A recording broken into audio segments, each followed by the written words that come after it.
I'm Graeme McDowell, and this is my US Open. I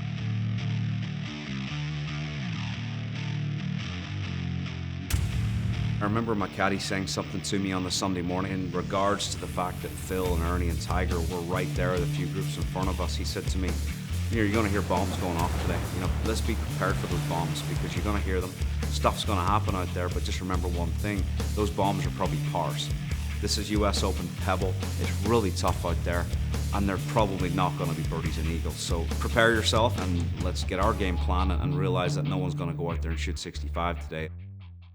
I grew up in the town of Portrush, north coast of Ireland. Anytime I've played golf on the west coast of America, when that marine layer rolls in, you get those chilly, overcast kind of feels. It feels a little like home. I think maybe for that reason I've played quite well on the west coast.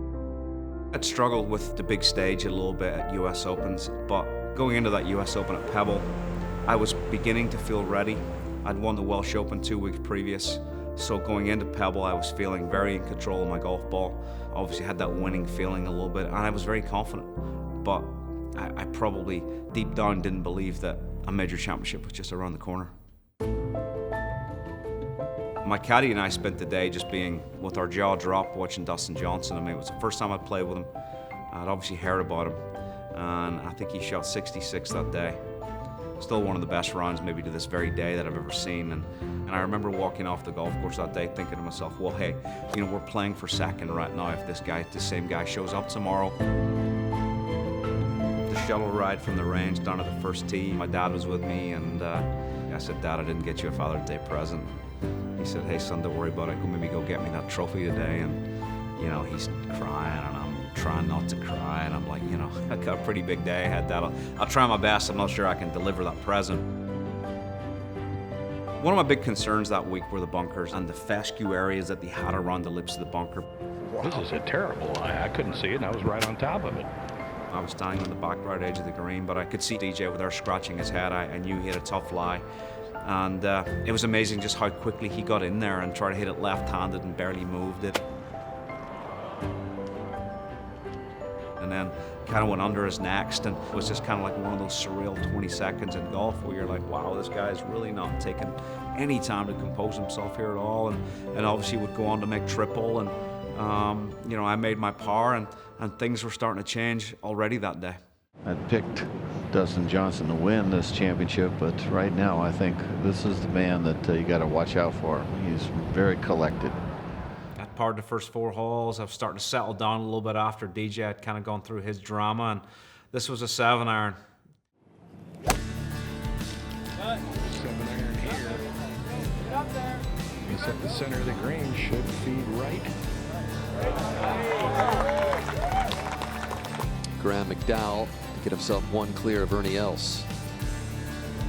Runs it right in. To walk up there, brush that 8-footer in, get myself 1 under on a Pebble Beach Sunday afternoon at the US Open was a huge boost of energy for me at the time.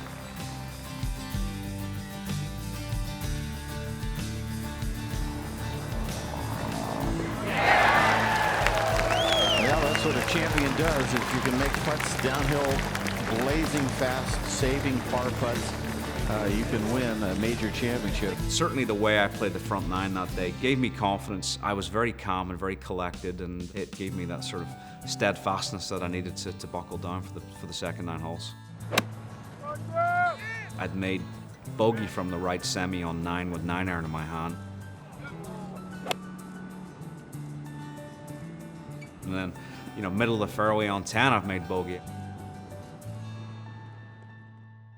I was definitely walking off 10 green, scratching my head a little bit, thinking, what are you doing here? You're letting this go. And I gave myself a look at the leaderboard for the first time, just because I had to know, I had to get a feel for what was going on. And it was a sea of black up there. Even though I'd heard some noises, no one was going low, and I still had a 2-shot lead at that point. And it was just that little sort of a renewed reset of kind of, right, get back to your job, get back to your task, you're still in control.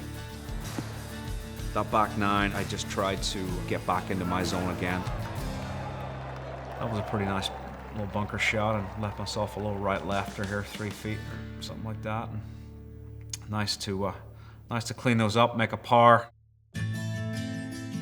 The bogey on 14 can only be described as a good bogey. This is carrying a lot of speed. Yep. Oh, man. It's going to stop, folks. Yikes. That was a couple of revolutions away from going off the front of that green. There's no doubt about that. That was a massive break at the time. And under the circumstances, that was a pretty good lag putt. Something I'm very good at, something I've always been good at is lag putting. It's certainly nice to have stress-free tap-ins for pars at that point of a US Open. At the 18th. Made the walk onto the iconic 18th tee. Visualize hitting it left in the Pacific Ocean. You know, everything goes through your heads. I think, you know, the amateur golfer probably wouldn't understand that, you know, even the top players see negativity, but it's what we're able to replace it with. But he's going to go with the driver. He's not playing chicken.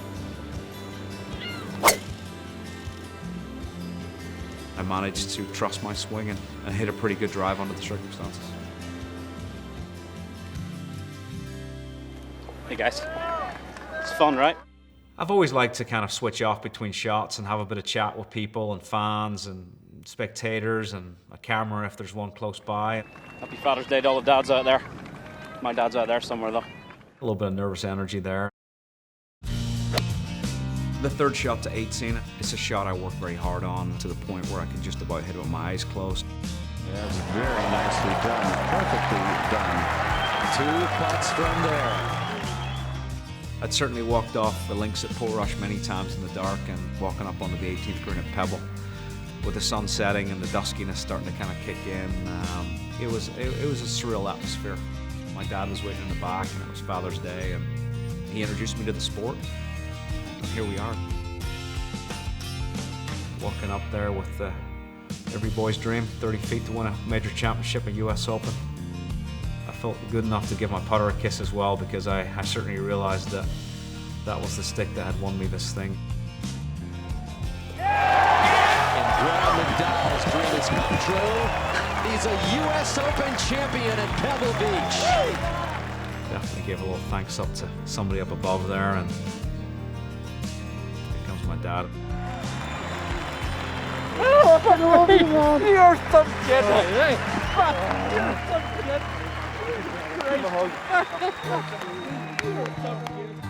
My dad gave me the line, "You're some kid," and that was a pretty special moment. I mean, it's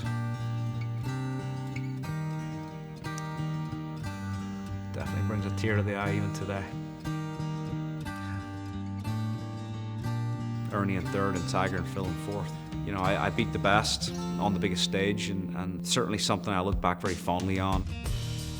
My favorite little byline is, you know, the first Irishman to win a US Open trophy. That's something that no one can ever take away. Something very special that as the years go on, I will look back. It means more to me now than it probably meant at the time, because you get caught up in the whirlwind of kind of what it means in sort of golf in the short term, and you forget about kind of what it means in the history of the game, and to realize that I'm part of the history of a place like Pebble Beach is just something that, you know, I still pinch myself when I go back there.